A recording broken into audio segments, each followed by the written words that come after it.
ಗೌರಿ, ಒಬ್ಬ ತಂದೆ ತನ್ನ ಮಗಳ ಬಗ್ಗೆ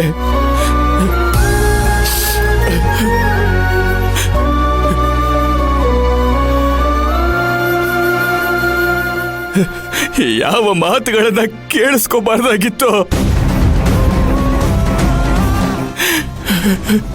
ಆ ಮಾತುಗಳನ್ನೆಲ್ಲ ಕೇಳಕ್ಕಾಗೋಯ್ತು.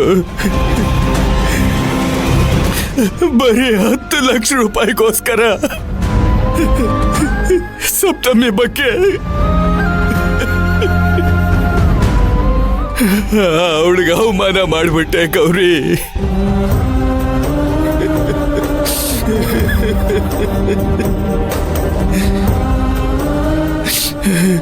ಅಪ್ಪ,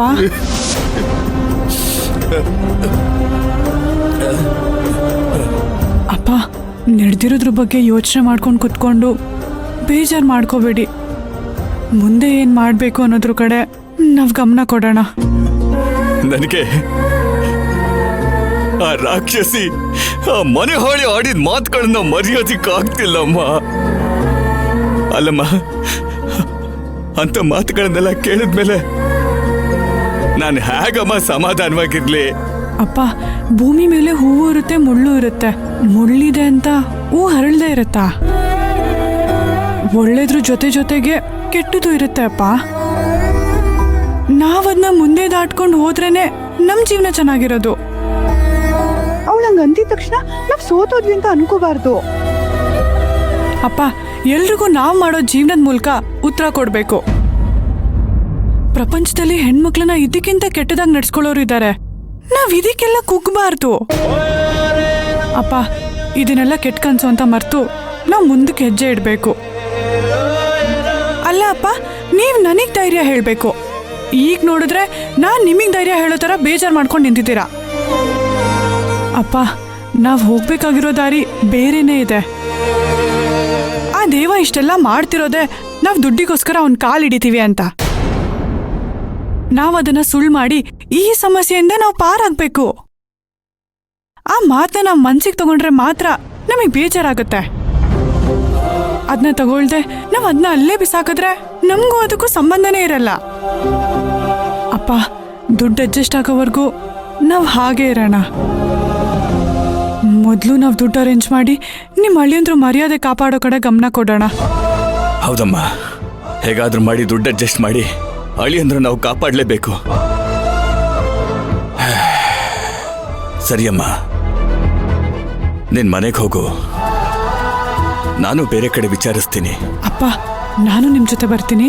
ಅಯ್ಯೋ ಬೇಡಮ್ಮ, ಹೀಗಾಗಿರೋದೇ ಸಾಕು. ನೀನ್ ಮುಂದೆ ಎಲ್ಲೂ ಬರೋದು ಬೇಡ, ನಾನೇ ವಿಚಾರಿಸ್ತೀನಿ.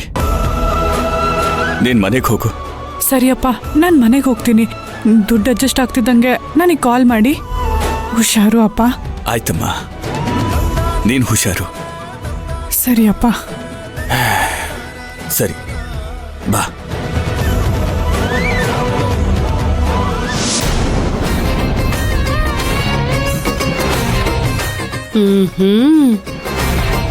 ಸದ್ಯ ಅಪ್ಪ ಮಗಳು ಕೊನೆಗೆ ಪತ್ರಕ್ಕೆ ಎಲ್ಲಿ ಕೊಕ್ಕೆ ಹಾಕ್ತಾರೋ ಅಂತ ತುಂಬಾ ಭಯ ಆಗಿತ್ತು.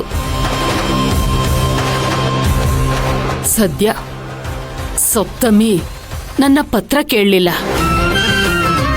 ಮೋಸ್ಟ್ಲಿ ಬೇರೆ ಯಾರತ್ರನಾದ್ರೂ ದುಡ್ಡು ಅರೇಂಜ್ ಮಾಡ್ಕೋತಿದಾರೋ ಏನೋ.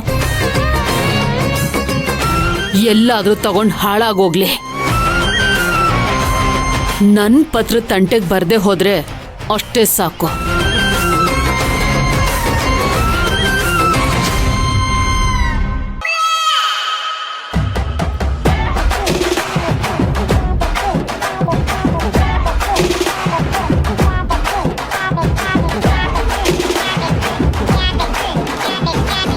ಹೇ ಸ್ವಾಮಿ, ನೀವಾ? ನಾನೇನೋ ಭೂಕಂಪನೇ ಆಗೋಯ್ತು ಅಂದ್ಕೊಂಡೆ. ಗೌರ್ಮೆಂಟು ನಿಮ್ಗೆ ಸಂಬಳ ಕೊಡೋದು ಕೆಲಸ ಮಾಡೋದಕ್ಕೆ, ಹೊಟ್ಟೆ ತುಂಬ ತಿಂದು ತೂಗುಡ್ಸೋದಕ್ಕಲ್ಲ. ನನ್ನ ಹೆಸರೇನು ಹೇಳಿ? ಸ್ವಾಮಿನಾಥ. ಇದು ನಿದ್ದೆ ಅಲ್ಲ, ಯೋಗ ನಿದ್ದೆ. ಕಣ್ಮುಚ್ಕೊಂಡು ಕೆಲಸ ಮಾಡೋ ಕಲೆ. ಕಳ್ದುಡ್ಡು ತಿನ್ನೋರಿಗೆ ಇದೆಲ್ಲ ಏನು ಗೊತ್ತಾಗತ್ತೆ? ಏನಂದೆ? ಏನಿಲ್ಲ, ಬಂದ ವಿಷಯ. ಇದಾರಲ್ಲ ನೀವು ಸಾಹೇಬ್ರು, ಅವ್ರನ್ನ ನೋಡೋದಕ್ಕೆ ಒಳಗಿದಾರಾ? ಸಾಹೇಬ್ರು ಚೇಂಬರ್ ಒಳಗೆ ಇದ್ದಾರೆ. ಸರಿ, ನಾನು ಹೋಗಿ ನೋಡ್ತೀನಿ. ಸರ್ ಸರ್ ಸರ್ ಸರ್ ಕೂತ್ಕೊಳ್ಳಿ ಸರ್, ಕೂತ್ಕೊಳ್ಳಿ ಸರ್. ನಮ್ ಸಾಹೇಬ್ರು ಮೊದ್ಲೇ ಗರಂ ಆಗಿದ್ದಾರೆ. ನೀವ್ ಹೋಗಿ ನಿಮ್ ಮುಖ ತೋರಿಸಿದ್ರಿ ಅನ್ಕೊಳ್ಳಿ, ರೋಸ್ಟ್ ಆಗೋದಂತೂ ಗ್ಯಾರಂಟಿ.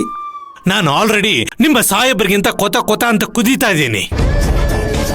ನಿಮ್ ಸಾರು ನನ್ನ ಬಿಲ್ನ ಪಾಸ್ ಮಾಡದೆ ಬೇಜಾನ್ ಆಟ ಆಡಿಸ್ತಾ ಇದ್ದಾನೆ ಸ್ವಾಮಿ. ಇದು ಸರಿ ಇಲ್ಲ. ಮೊದಲು ಸೈನ್ ಮಾಡೋದಕ್ಕೆ ಹೇಳು. ಒಂದು ಸೈನ್ ಮಾಡೋದಕ್ಕೆ ಏನ್ ರೋಗ ಅವನಿಗೆ? ಅವನು ಪೆಂಗ, ನೀನು ಮಂಗ, ಇಬ್ರು ಸರಿಯಾಗಿದ್ದೀರಾ. ಏನೋ ಯಾವಾಗ್ಲೂ ಬಾಲದ ತರ ಅಂಟ್ಕೊಂಡಿರ್ತೀಯಲ್ಲ, ನೀನಾದ್ರೂ ಒಂದು ಮಾತು ಹೇಳೋದು ಬೇಡವಾ? ಬಾಲದ ಕೆಲ್ಸ ಬರೀ ಅಲ್ಲಾಡೋದಷ್ಟೇ, ಆಳೋದಲ್ಲ. ಬರೀ ಇದೇ ಆಗೋಯ್ತು ನಿಂದು. ಅಲ್ಲ ಕಣಯ್ಯ, ರಾಜ ಹುಲಿ 2 ದಿನದಲ್ಲಿ 10 ಲಕ್ಷ ರೂಪಾಯಿನ ಕೇಳಿದಾನಲ್ಲ, ಎಲ್ಲಿಂದ ಕೊಡ್ತಾರೆ ನಿಮ್ ಸಾರು? ಏನ್ ಆಕಾಶದಿಂದ ಉದುರುತ್ತಾ? ನೋಡು, ನಾನು ಹೇಳೋದನ್ನ ಕೇಳು. ಆ ದುಡ್ಡನ್ನ ನಾನು ಕೊಡ್ತೀನಿ. ಸುಮ್ಮನೆ ನನ್ನ ಬಿಲ್ಲನ್ನ ಪಾಸ್ ಮಾಡೋದಕ್ಕೆ ಕೇಳು. ಸರ್, ತಮಾಷೆ ಮಾಡ್ತಿಲ್ಲ ತಾನೆ? ನಿಜವಾಗ್ಲೂ 10 ಲಕ್ಷ ಕೊಡ್ತೀರಾ? ಡೌಟಾ?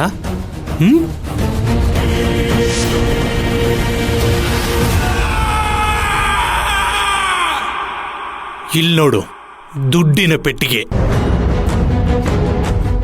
ಸೈನ್ ಮಾಡ್ತಾ ಇದ್ದಾಗೆ ಈ 10 ಲಕ್ಷ ರೂಪಾಯಿ ನಿಮಗೆ.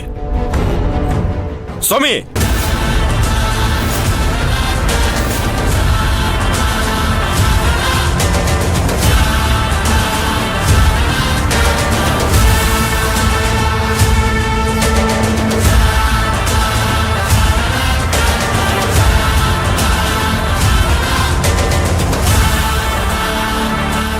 ಮಗ, ಅದು ಎಲ್ಲನೂ ಕೇಳಿಸ್ಕೊಂಡೆ. ಇನ್ನೇನು, ಒಳ್ಳೇದೇ ಆಯ್ತಲ್ಲ. ತಗೋ ಕ್ಯಾಶ್ನ, ಮಾಡು ಸೈನು. ಯೋ, ಮುಂದೆಂದ ಮೊಸರು ತೋರಿಸಿ ಹಿಂದೆಯಿಂದ ಕೆಸರಚ್ಚದ್ ನನ್ನ ಹತ್ರ ಇಟ್ಕೊಬೇಡ. ನಿನ್ನ ಹತ್ರ ದುಡ್ಡು ತಗೊಳ್ಳೋದು ಒಂದೇ, ಆ ಕೊಚ್ಚೆಗುಂಡಿಲೋಗಿ ಬಿದ್ದು ಒದ್ದಾಡೋದು ಎರಡೂ ಒಂದೇ. ರಾಜ ಅವ್ರಿಗೆ ದುಡ್ಡು ಕೊಡೋದು ಹೇಗಂತ ನನಗೆ ತುಂಬ ಚೆನ್ನಾಗಿ ಗೊತ್ತು. ನಿನ್ನ ದುಡ್ಡೆಲ್ಲ ನನಗೆ ಬೇಕಾಗಿಲ್ಲ. ನೋಡು, ನನ್ನ ತಾಳ್ಮೆನ ತುಂಬಾ ಪರೀಕ್ಷೆ ಮಾಡ್ತಾ ಇದ್ಯಾ. ನನ್ನ ಬಿಲ್ಲನ್ನ ಪಾಸ್ ಮಾಡಿದ್ರೆ ನಿನಗೆ ಒಳ್ಳೇದು.